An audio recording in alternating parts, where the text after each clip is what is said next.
Well, Mike, we decided to include Leviticus 15 back in the past episode. So I was wondering if you could just summarize Leviticus 15 for us real quick. And I had a particular question on why does Leviticus specify for men semen? Well, again, going back to the episode, and the reason we sort of folded Leviticus 15 back into that episode is because I actually talked quite a bit about what was going on in chapter 15 in conjunction with the earlier episode, which covered 12 through 14. But now, of course, we're going to label it 12 through 15. And again, going back to the seminal discharges, we talked about how the loss of life-giving fluids, that which God has given to us to create life, and He is the source of life. So the diminishment of that, I think, is the logic behind the status of impurity there. Again, to remind people that they are lesser, they are not fit for sacred space. Again, because of this power, if you will, this ability given by the life giver has been diminished. So that gets folded into it. And we mentioned real briefly in that last episode in a pre-scientific culture, the equivalent of that for the female, for a woman, was also considered to be part of the procreative process, part of how children were conceived. And so that's part of the logic too. But you have other discharges as well that would be viewed as abnormalities, especially when it comes to the female side. And if you'll notice back in Leviticus 15, it was associated with the same kind of language for that was associated with menstruation. So again, there the issue is blood, the loss of blood and that sort of thing. So people can pick up a little bit of that, if they go back to chapter 15 and give that a listen. But we dipped into it so many times in the previous episode that I really can't spend a whole episode on chapter 15 without it being quite repetitive. So that hence we're moving on to chapter 16. Well, let's jump in here to 16. In many ways, this is the episode that people have been sort of looking for, because Leviticus 16 is another one of these chapters that if you're familiar with anything in Leviticus, it's probably this chapter. I mean, we had the dietary laws. People are familiar with those. But, this one probably trumps even those, because it's, the Day of Atonement, Yom Kippur, which is still practiced in some form in Judaism today. And, of course, the biblical form of it was altered even in biblical times because of the loss of the temple. So, we're more familiar with this because it's still current, actually. So just generally, again, the general rationale as we go through Leviticus 16, and we'll basically go through most of the chapter. The chapter is concerned with the removal, and not just the removal, but the destruction of impurity. So a couple of things to note in that regard. And you need to, as you listen to this, you need to be focused on impurity, because, again, we take this language, Day of Atonement, and because of the New Testament or because of the way we've been taught about the Old Testament, probably both, we look at this terminology and associate it with forgiveness of sins, that kind of thing. That is not the way it's cast in Leviticus 16, even though in the absence of the temple in later Judaism, that sort of became the focus because you don't have a temple. So you can't really talk about impurity, cleansing the sanctuary, because you'll notice as we go through Leviticus 16 that the blood of the sacrificed goat and the quote-unquote sin offerings, which again, hearkening back to Leviticus 4, are actually purification offerings or decontamination offerings. The blood of those sacrifices is used to purify the sanctuary, the tabernacle, the holy place. It is not applied to people. It's not applied to humans. And so right away you have a disconnect, again, with the New Testament conception of atonement and Jesus and whatnot.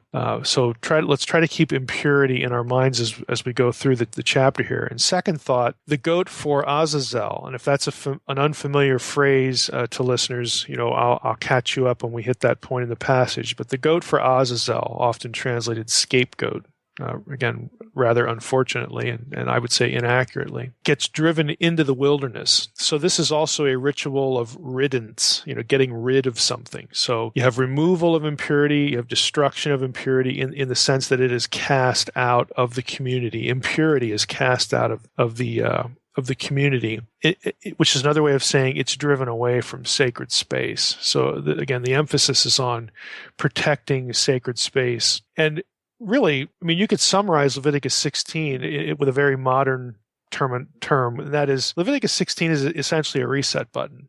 You're hitting reset because it takes the sanctuary, it takes the holy instruments, the vessels, associated with service in the sanctuary, in the holy place, and even the people. It restores, and that includes the priesthood, obviously, but it restores everything and everyone to that state at which everything and everyone was back in Leviticus 8, when the tabernacle and the priesthood and everything was sanctified for the first time, so that it could be used to, accomplish what needed to be accomplished in the ritual system of sacrifices and offerings. So it's essentially a reset button. Again, that might be helpful to think of it that way. So resetting the whole system so that we can sort of start over now once a year, and everything is, that was in a state of impurity is now taken care of. And again, we're set to go again. Now, in regard to a few more thoughts here before we actually jump into the first verse here, in regard to the removal of impurity and again, the sacred space idea,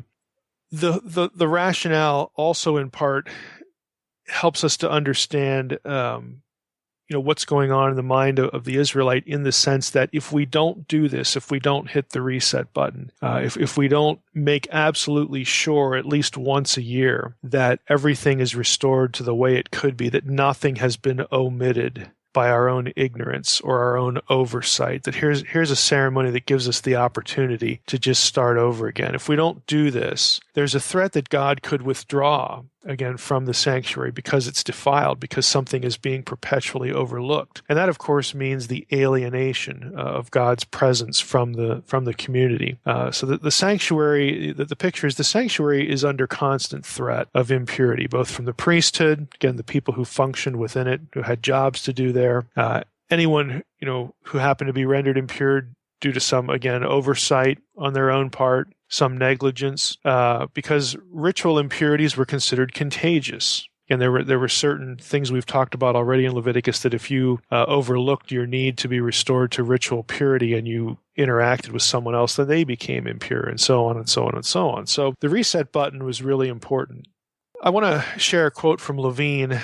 Lastly, before we jump into this, I mentioned a few minutes ago that this is still current, which is why it's familiar. It had to be modified in the absence of a temple, but I came across a quote from Levine that I think is interesting, and again, yet something to just store away in our heads as we jump into the first verse. He writes this. He says, "The ancient view of Yom Kippur is somewhat different from that which came to predominate in later Judaism." So again, the biblical view is a little bit different than what happens later on in Judaism, especially in the centuries following the destruction of the Second Temple of Jerusalem in 70 CE or 70 AD. Atonement for the sins of the people eventually replaced the purification of the sanctuary as the central theme of Yom Kippur. And that was pragmatic. Now, this is me talking now. That was pragmatic because we don't have a temple, so we can't talk about purifying the sacred space anymore. So this day was observed, but it eventually, because all that's left is the people, the emphasis of the ceremony and of the day,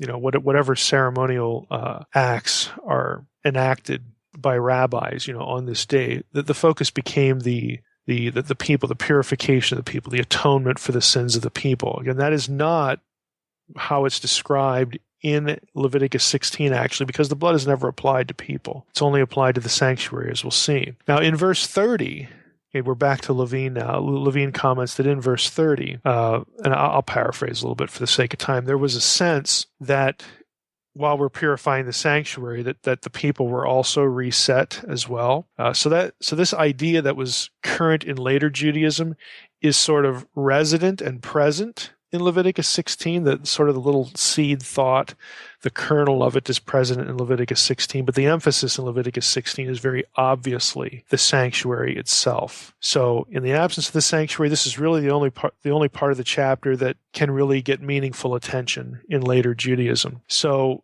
you only actually have, and Levine points this out in his commentary when he, in relation to this quote, there's only a couple of times when the blood generally of any sacrifice is applied to the people, to the congregation, as opposed to the high priest, the thumb and the earlobe, because the high priest represents the people. There's only a couple times when blood of a sacrifice is actually applied corporately to the people in a sacrificial act, and that's Exodus 19, which is before God comes in as a theophany, in a theophanic appearance there at Mount Sinai before the covenant ceremony to embrace the law that God is about to give. When all that was enacted, there's a ceremony again that involves blood being put upon the people at large. And then in Exodus 24, when the Sinai covenant is actually enacted, these are the only places you see this sort of thing happen again corporately. It does not happen in Leviticus 16, but yet the idea that the people are sort of subsumed within the reset button is actually there. So let's jump into Leviticus 16. We'll start with the first few verses. I'm reading from the ESV again. And we've seen this passage before, so I won't say too much about it. But the Lord spoke to Moses after the death of the two sons of Aaron. Remember, that was back in Leviticus 10. When they drew near before the Lord and died. Verse 2. And the Lord said to Moses, tell Aaron your brother not to come at any time into the holy place inside the veil before the mercy seat that is on the ark, so that he may not die. For I will appear in the cloud over the mercy seat. But in this way Aaron shall come into the holy place. And then we get the instructions for the Day of Atonement. So note the phrase, again, the reference is back to the death of the sons of Aaron, Nadav and Avihu, which is Leviticus 10. We spent a whole episode on that. And this language here, we said, connects or at least informs us to help understand what likely happened in Leviticus 10, that they had penetrated inside the holy place, to the point of the veil, and only the high priest was supposed to do that. So that was apparently, it had a lot to do with why they were struck down. And so God says in this chapter, hey, tell Aaron, he says to Moses, tell Aaron your brother, he's not allowed in here just any time into the holy place inside the veil. You're just not allowed to do this. Only once a year. And verse 3 now, let me describe for you, God says, the way Aaron shall enter this place, and of course when. So that's sort of the lead off. Notice as well in verse 2, it's kind of an interesting phrase. God says, for I will appear in the cloud over the mercy seat. Now the word appear here is ra'ah in Hebrew, and it is the same term used for visible appearance elsewhere when we have like the word of the Lord or Yahweh appearing in human form. For instance, this is the word in Genesis 12:7 when Yahweh, the word of the Lord comes to Abram, Yahweh comes to Abram. Parallel, of course, is chapter 15, 17:1, 18:1. That's the when Yahweh shows up with two angels, again appearing as men, and they have a meal. This is the same term there. It's also used of the Malach Adonai, the Malach Yahweh, the angel of Yahweh. In Exodus 3, the burning bush incident. We have Judges 6 with Gideon, Judges 13 with Samson's parents. Again, so it's very possible here that what you have here is that on this one day of the year, Aaron, the high priest, would go in, or whoever was the high priest when they were doing this, inside the veil and see God in human form on the mercy seat, with his feet resting on the ark. The ark is referred to as the footstool in other passages. So apparently Aaron, or the high priest, again, whoever was the high priest, this is the time of year that they might actually see a theophany. They might actually see a visible appearance of the God of Israel in this place on this occasion. Again, because he appears in the cloud. It doesn't say he appears as the cloud. God says, I will appear in the cloud over the mercy seat. Again, just a little side note there for people who've read The Unseen Realm. Again, I don't get into that in the book. That's the specific passage, but there you go. We have another instance of this kind of vocabulary here in Leviticus 16. So, starting again in verse 3, God says, but in this way, Aaron shall come in the holy place. Here are the instructions. With a bull from the herd for a sin offering and a ram for a burnt offering. And he shall put on the holy linen coat and shall have the linen undergarment on his body. And he shall tie the linen sash around his waist and wear the linen turban. So lots of linen here. These are the holy garments. He shall bathe his body in water and then put them on. And he shall take from the congregation of the people of Israel 2 male goats for a sin offering and 1 ram for a burnt offering. Now, just a few observations here. Again, the main figure in the ritual is obviously the high priest, so that the rightness or the efficacy of the ritual, again, doing it correctly and not violating, not having a problem like you had in Leviticus 10 with Nadav and Avihu, all of that depended on the high priest. He has to bathe. He has to wear, again, a lot of linen coat, linen turban, linen sash. Now, if you go back to Leviticus 8, and of course, back in Exodus, in the later chapters, 28, 29, around there, that's when we get a description of the normal clothing, the normal vestments of the high priest, which had lots of gold and jewels and lots of costly, fabrics that were dyed different colors. Here, it's much simpler. It's just linen, just linens here. For this ritual, then, the high priest wears something a lot more simple, a lot sort of stripped down. A lot of the fanciness, if you will, is taken away from the high priest as he is about to enter, into the most holy place and perform what needs to be done on this particular day, the Day of Atonement. So the implication is that these white, these linen garments, again, it doesn't really give the color, but again, they're undyed, so it's something very plain. But the implication is that these linen garments are prepared for this occasion specifically. Simple, unadorned intercessor is the role of the high priest. He's stripped of all signs of status, just as simple as you can get. So the high priest, again, is the key person. He apparently goes to a specific location within the tent of meeting complex to take off his normal garments and change into the simple ones. That's based on verse 23, which is after the ritual when we get the comment, then Aaron shall come into the tent of meeting and shall take off the linen garments that he put on when he went into the holy place and shall leave them there. Apparently he gets redressed in his normal garb, for when he's on sacred space. So again, it's just stripped of all signs of status. Aaron also has to provide a bull for the sin or the purification, the decontamination offering. His own bull, apparently from his own herd, because in verse 5 we get a reference to taking from the congregation 2 male goats for a sin offering and 1 ram, and that line is not back here in verse 3. So apparently this is something that Aaron, the high priest, whoever was the high priest, has to take from his own herd for his own sin offering. Again, that makes sense. The community, of course, will provide 2 male goats and then a ram for their offerings. Again, the 2 goats, one of them. The reason why you have both goats referred to as a sin offering, a purification or decontamination offering, even though only one of them will end up being sacrificed. The reason for that is that the lots have not been cast yet over these 2. So since we don't know yet, which one's going to be the actual sin offering, they're both referred to that way. We don't know which one's going to be for the Lord, which one's going to be for Azazel. Again, we'll get to Azazel in a moment. At this point, either could be the sin offering, so that's why we have the language here. And of course, the burnt offering, after the ritual's done, the burnt offering, if you remember back to our discussion of burnt offerings, this was again, visiting God's house to sort of, establish a relationship with him. Again, once the sanctuary has been decontaminated, then, the role of the burnt offering is there, again, to reestablish, reset, a direct relationship with the God of Israel, that now Israel is accepted into my presence. They've been decontaminated. So sure, come on over, come on over to Yahweh's house, that sort of thing. So Leviticus 16:6, just continue on here. Aaron shall offer the bull as a sin offering for himself, and shall make atonement for himself and for his house, his household. Then he shall take the 2 goats and set them before the Lord at the entrance of the tent of meeting, and Aaron shall cast lots over the 2 goats,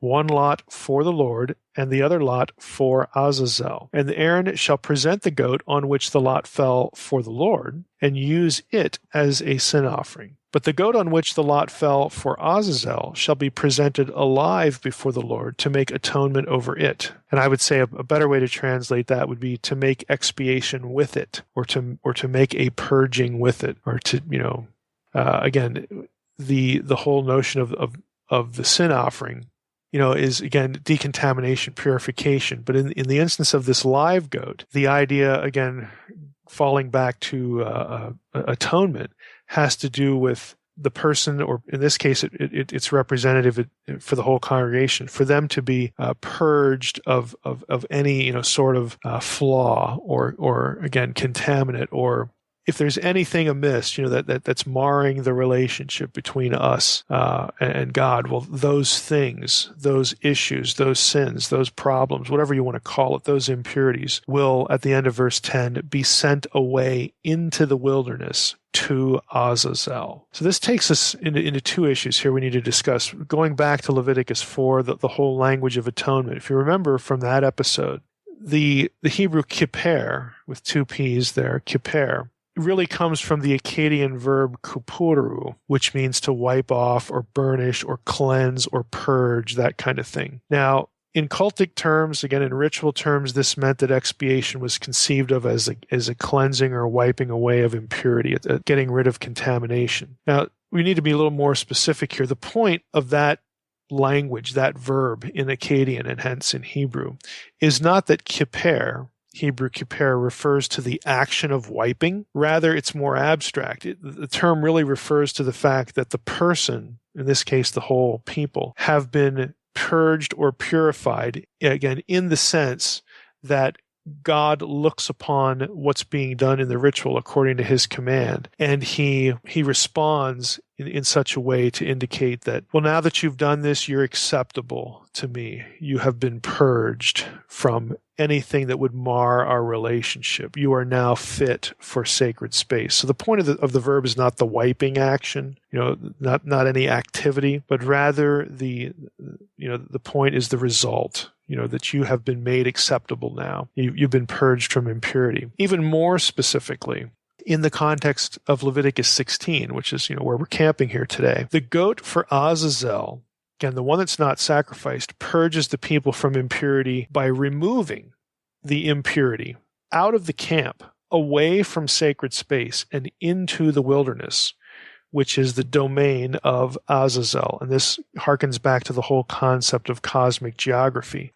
Turf that is foreign to Yahweh's domain, Yahweh's presence, and in fact hostile to Yahweh's presence and Yahweh's domain. So this is where you put impurities. You drive them out. You remove them from sacred space to protect the sanctity of not only the tabernacle and its vessels and the place upon which it rests, but also the people. Again, this is a reset button for the nation in this ritual. Now, along with that, we can't understand this goat, which is never sacrificed, this goat which is sent out into the wilderness, because that's where Azazel is. This is not an offering to Azazel, again, because there's no ritual killing here. Rather, the goat is just a vehicle for the removal of impurity, so that you send impurity to where it belongs, to the realm in which it belongs. And that realm is where Yahweh is not. Yahweh is not associated with impurity. He is not associated with flaws and imperfections of any kind.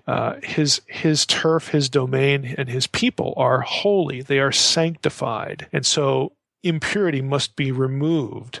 So it's not like an offering like Azazel is being appeased or anything like that. Actually, Azazel's getting if I could be, probably shouldn't be so crude in the podcast, but I was going to say just a load of, CRAP, I guess. That's what is happening here. We don't want impurities here. You're impure by definition because, you're not Yahweh. So you take them. This is where they belong, that kind of thing. So it's not an appeasement.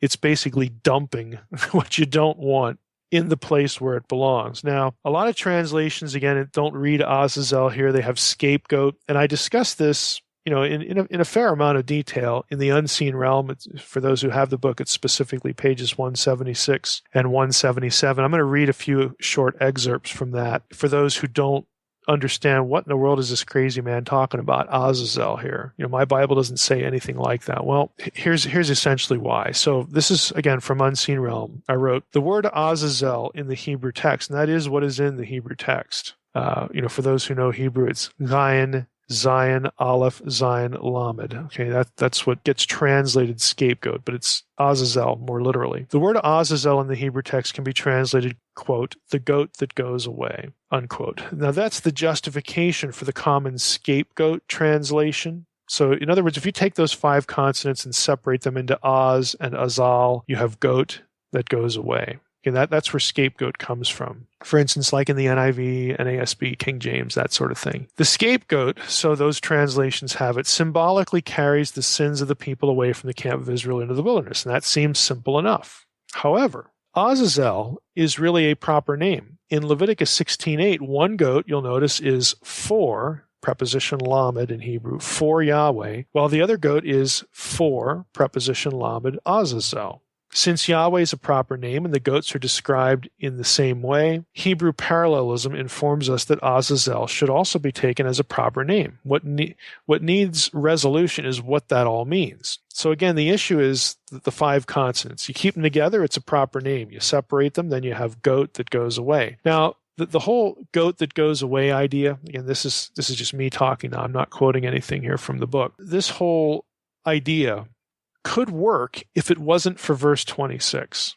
And, frankly, it could work, if you sort of just wanted to close your eyes at cosmic geography and other, again, things in the unseen realm too. But let's just focus on verse 26. Verse 26 throws a wrench into the goat that goes away, because if you translate Azazel that way, in verse 26, here's what you get. The verse would say, literally, he who lets the goat go to the goat that goes away.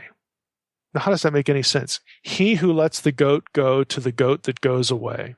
It's much clearer if you translate he who lets the goat go to Azazel. Again, honoring the parallelism earlier in the chapter of Yahweh and Azazel. So it's clear from verse 26 and, again, the phrases for Azazel and for Yahweh that a proper name is needed here, because it just turns verse 26 into gibberish. Again, if you're counting for all the Hebrew in the actual text, it just turns it into gibberish if you opt for the scapegoat idea. I mean, and, translations cheat here all the time, but, we try not to cheat. Back to Unseen Realm, I made this comment. Azazel is regarded as the name of a demon in the Dead Sea Scrolls. Again, because it's an entity, it's a proper name. And also other ancient Jewish books. In fact, in one scroll, 4Q180, that's a Dead Sea Scroll, column 1, line 8, Azazel is the leader of the angels that sinned in Genesis 6, 1 through 4. Again, that's Jewish tradition. We don't have anything biblical to establish that, but it shows you what they were thinking. This is a hostile entity. It's just a bad guy, a demonic figure. The same description appears in the book of 1st Enoch. Again, Azazel shows up in Enoch as the name of, a leader of, the angels that sinned, the watchers in Genesis 6. Again, this is, sort of, I don't want to go back too far into this, but if you read, the book and you sort of have an understanding of where demons come from in all of, Jewish tradition and Jewish theology, the origin of demons is intimately tied to the fallout of what happens in Genesis 6, 1 through 4, with the Nephilim as well. So it's very understandable why you'd have certain Dead Sea Scrolls that link Azazel, again, a demonic figure that now is sort of roaming the earth, because that's what the demons do according to Enoch when they're disembodied. The demons are the result of killing a Nephilim. So the disembodied spirit of a Nephilim, that's what the demons are. So it's very natural to sort of identify one of these with the whole incident back in Genesis 6, and that's what's happening in 4Q180. And that's not the only place either, but in that text you specifically have Azazel mentioned. What it tells us, again, we can't, and there's nothing, really biblical that you can piece together to get that whole thought trajectory other than the origin of demons. I would argue that does have hooks back into the biblical text where demons come from. But as far as the more specific details here, we may not have that, but it shows what people are thinking. It shows that people are looking back at Azazel. Jews are looking at this term in Leviticus 8, and they're thinking entity. They're thinking demon. They're not thinking scapegoat in the way that some of our English translations handle it. They're thinking something much different. And again, I think properly so. So let's go back to Leviticus 16 here. The purification of the sanctuary happens in verse 11. So what happens with all the goats and everything like this? Well, verse 11 picks up and says, Aaron shall present the bull as a sin offering for himself, again, and make an atonement for himself. Again, he make a purging, and for his house, and he shall kill the bull as a sin offering for himself. And he shall take a censer full of the coals of fire from the altar before the Lord, and 2 handfuls of sweet incense beaten small. And he shall bring it inside the veil, and put the incense on the fire before the Lord. That's the altar of incense that's right there at the veil, within the tabernacle. So that, verse 13, so that the cloud of the incense may cover the mercy seat that is over the testimony, so that he does not die. So the incense sort of creates this barrier, visual barrier between Aaron and the presence of God at the mercy seat. Verse 14, and he, Aaron, shall take some of the blood of the bull and sprinkle it with his finger on the front of the mercy seat. On the east side, on the front of the mercy seat, he shall sprinkle some of the blood with his finger 7 times. Then he shall kill the goat of the sin offering that is for the people, and bring its blood inside the veil of the mercy seat. Thus he shall make atonement for the holy place. Notice that. Thus he shall make atonement for the holy place, the sanctuary, because of the uncleanness of the people of Israel, and because of their transgressions, all their sins. And he shall do for the tent of meeting which he dwells which dwells with them in the midst of their uncleanness. No one may be in the tent of meeting from the time he enters to make atonement for the holy place until he comes out and has made atonement for himself and for his house and for all the assembly of Israel. Then he shall go out to the altar that is before the Lord and make atonement for it. So now the altar is atoned for. And he shall take some of the blood of the bull and some of the blood of the goats and put it on the horns of the altar all around. And he shall sprinkle some of the blood on it with his finger 7 times and cleanse it and consecrate it from the uncleanness of the people of Israel. So that's 11 through 19, a few observations here. Again, we're not told who helps Aaron, but he had to have assistance for some of these functions because you can't be killing the bull and holding the censer and doing the incense thing all at the same time. So apparently there's somebody, with him helping him out, but he is the one that is responsible for all of the ritual acts here to be done properly. And then that other person, as indicated here, the other person is going to have to either leave or, maybe some of this was prepared beforehand and then, Aaron puts it on a tape. We don't know, but he's only got 2 arms. So there's an issue there, or at least something that we don't often think about. But any assistance he had or any procedural thing he did to help himself out isn't really mentioned here. Mercy seat, I should say a few things about.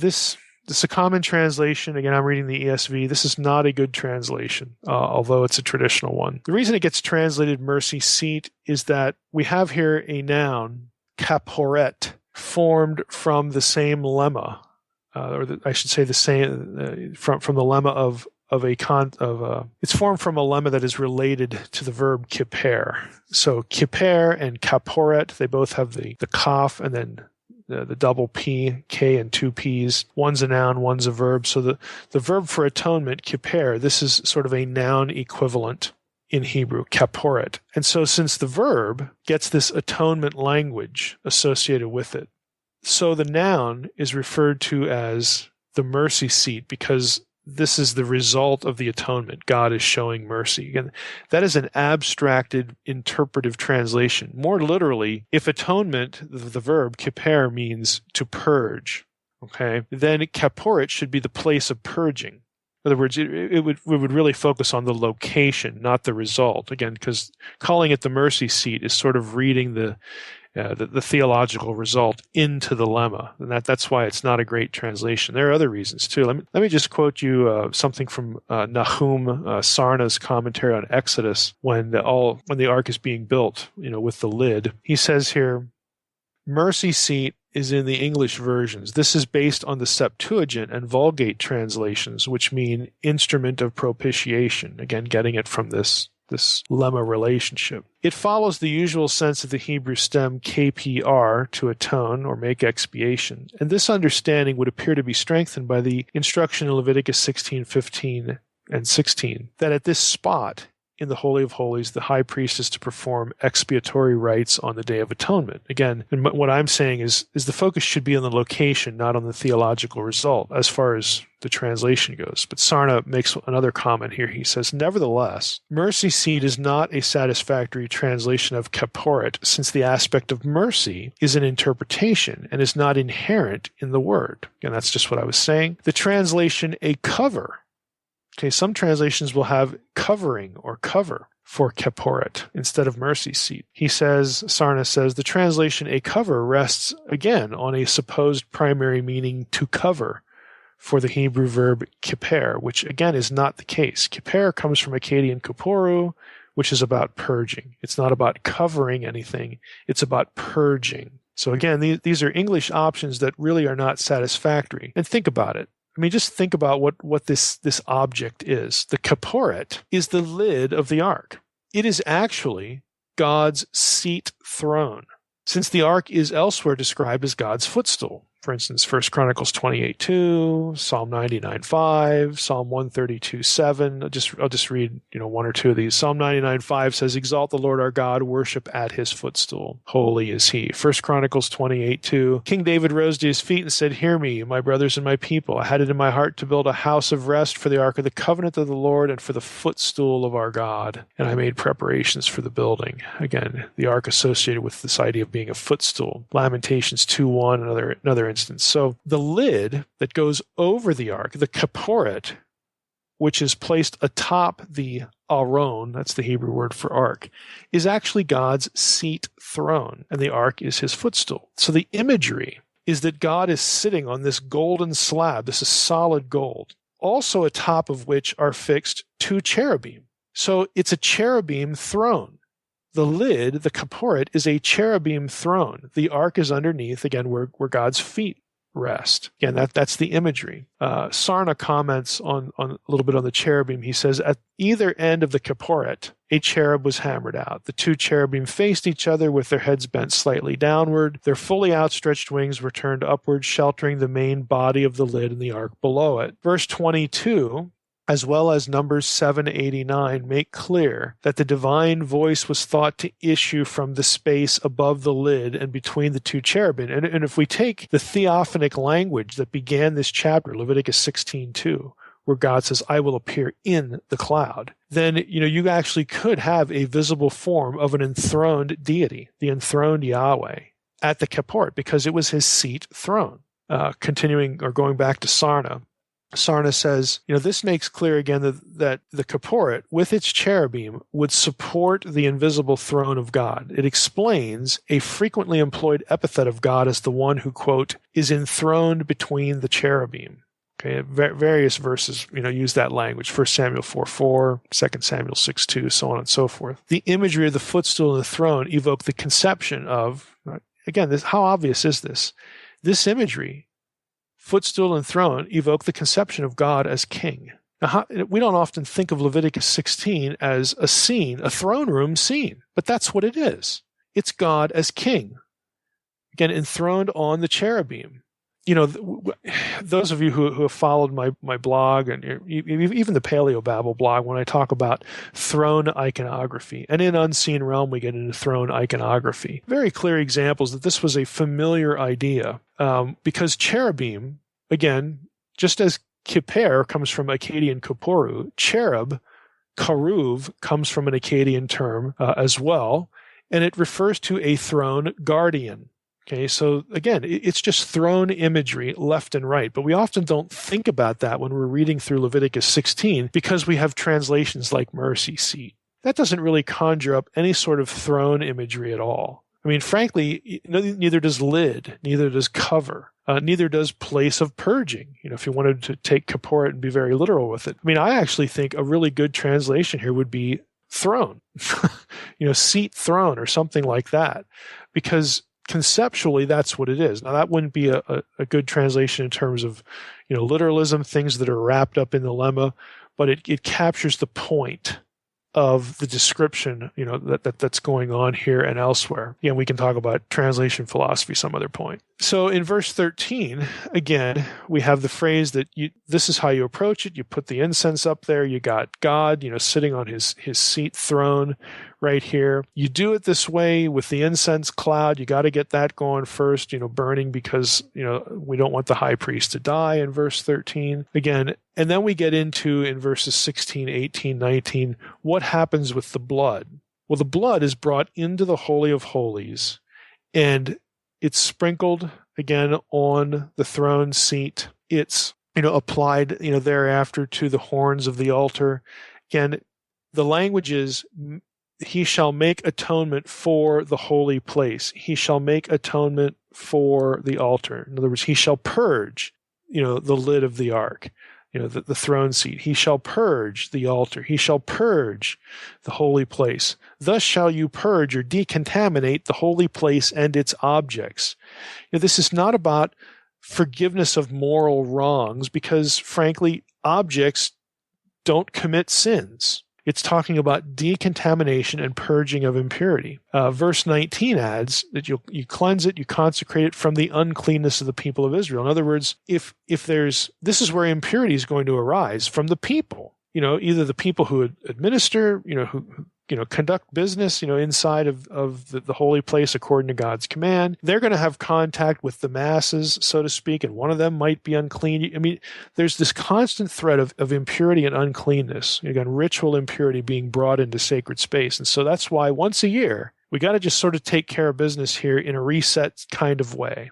Bring everything back to its original state. If we go to verse 20, that's not all. When he, the high priest, has made an end of atoning for the holy place, and the tent of meeting, and the altar, he shall present the live goat. This is the one for Azazel. Aaron shall lay both his hands on the head of the live goat and confess over it all the iniquities of the people of Israel, all their transgressions, all their sins. Again, here's where you pick up the idea of moral problem, moral impurity. But this is the goat that isn't sacrificed. Again, this is the goat for Azazel. It's not the goat for Yahweh. The goat for Yahweh is dedicated to purging and protecting sacred space and sacred objects from impurity. This is the goat over which all the iniquities of the people of Israel, their transgressions, their sins are confessed, and he, the high priest, shall put them on the head of the goat, again, a symbolic act of transfer, to the goat, and send the goat away into the wilderness by the hand of a man who is in readiness. The goat shall bear all their iniquities on itself to a remote area, and he shall let the goat go free into the wilderness. So again, sin is expunged. It is driven from sacred space. It is driven from the presence of God. Now again, back to the unseen realm. Here's I'll quote another little selection here. Recall that in intertestamental Judaism, the offending sons of God from Genesis 6 were believed to have been imprisoned in a pit or abyss in the netherworld, which is called Eretz, in some texts, which is the same word for the ground, for earth. Azazel's realm was somewhere out there in the desert, either associated with geography, dirt, land that is not occupied by the presence of Yahweh. There's where Yahweh is and his presence and his people, and then there's everything else. Or again, this conception of the underworld, being under the earth, that sort of thing. So you get these ideas, that sort of glom onto each other here. So it's non-holy ground. The wilderness is non-holy ground, non-sacred space, and frankly, space that is hostile to where Yahweh and his people are. It was a place associated with supernatural evil. Now, the Old Testament itself, again, doesn't state that Azazel was a demon. Scholars have, however, connected the name to Mot, the god of death. This is from the unseen realm. And Mot, of course, is an underworld deity. It's the god of death, the underworld, the dead. That's there's two peas in a pod there. The identification of the term with a demon may also derive from cosmic geography and an association of the wilderness with the forces of chaos, which of course are hostile to God. This would make sense on several levels, as the desert would not only be a place forbidding to life, but as ground outside the camp of Israel, and of course the presence of Yahweh, the source of life. The wilderness would have been a clear association with the forces of chaos. It was threatening. It was dangerous. Leviticus 17:7 also suggests, we'll get into Leviticus 17 in another episode, but just this one comment. That passage also suggests that Israelites saw the desert as spiritually sinister. Leviticus 17:7 says, "So they shall no more sacrifice their sacrifices to goat demons, after whom they whore." That's ESV. So we're not told why the Israelites, at least some Israelites, had done this. But the placement of this problem in proximity to the ritual goat to Azazel suggests a conceptual connection. Jews of later periods certainly made such a connection. In other words, they were scared.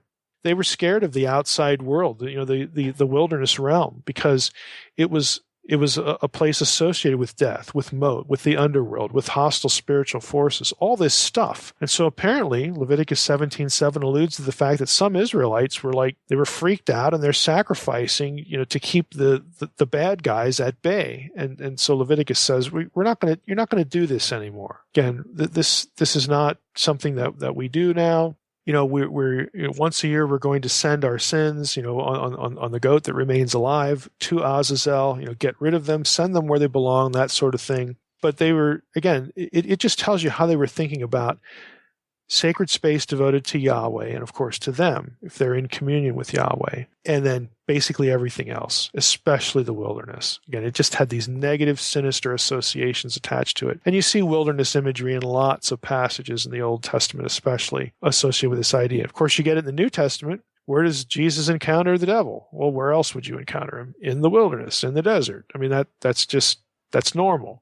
That kind of thinking, that kind of theology, that kind of cosmic geography is present in the New Testament as well. Now, I have a note here in the unseen realm after that, the short paragraph about Leviticus 17:7 that alludes to J.B. Lightfoot, noting that the Jewish practice later on in Jewish history about the goat for Azazel was to push the goat over a cliff to ensure that it never found its way back to holy ground.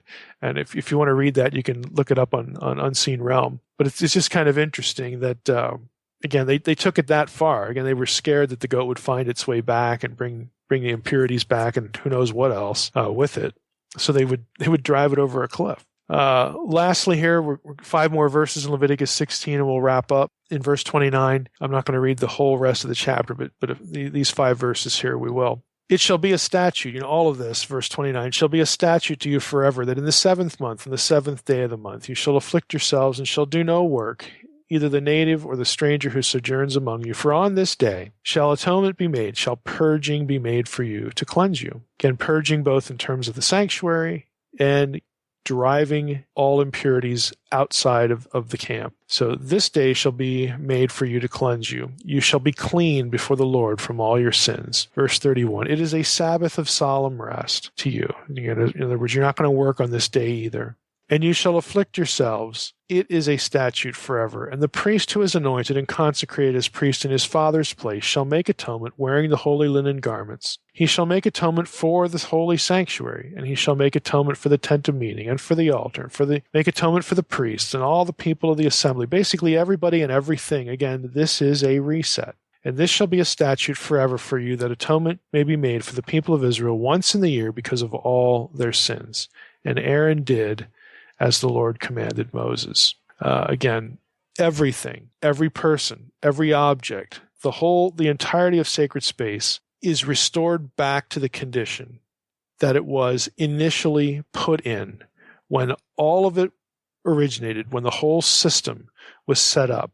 That very first day back in Leviticus 8, when the tabernacle and everything was sanctified so that now it could be used. Now we can do what needs to be done here. That's the purpose of Leviticus 16. And just some points for us. Again, I think trying to summarize some of the things that I've said a few minutes ago, I think it's really helpful to think of Leviticus 16 in light of the imagery of God as king. And he is the one who actually, it's not the high priest, he is the one who actually brings about the purging and the atonement by providing and accepting the ritual. The matter of impurity has to be brought directly to his throne for his decision. That is where the ritual application of the blood begins. And it is the throne. It is the seat throne of God. It's not just a lid. It's not just a cover.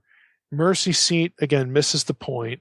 Throne. I think throne is the best way to process what in the Israelite mind was happening here. The priest is stripped of all forms of status. He has to go in, representing the people, to the very throne of the king, who he hopes will accept, again, the ritual acts, so that everything can be restored to a pristine spiritual condition, as it was, again, when it all started. And I just think the imagery is helpful. Secondly, while people, again, the result is that people are reset. They're purged. The blood is never applied to them. They are purged by virtue of the fact that God, the king, accepts the sacrifice. In other words, it's the grace of God. Okay, the blood's never applied to them. They are never sanctified by blood in the ritual. Holy space, sacred space is sanctified, and then their sins are carried away. But God has to accept the point, again, of the application of the blood and even the sending of the way of the goat to Azazel. It's up to God. It's up to God to do this, to accept that, okay, you've done this in good faith. You've been obedient. You've tried to honor me, for who I am.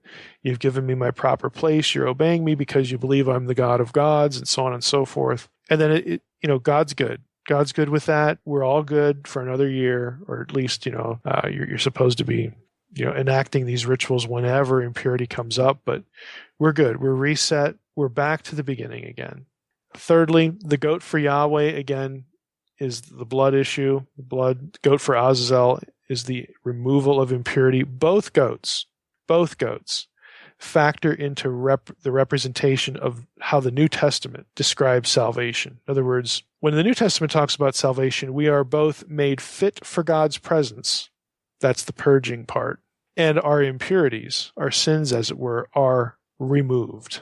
Again, that's the That's the other goat, the living goat part. So both sides of this ritual coin, as it were, are sort of merged in the way the New Testament talks about salvation. So I think those three thoughts, again, and again, trying to see the throne room of God here in this ritual, I think is a good way for us to process it and use this chapter to help us think about the enthroned Christ and what happens on the cross. Again, especially the way that the New Testament, think of the irony, especially the way the New Testament talks about the cross as enthronement.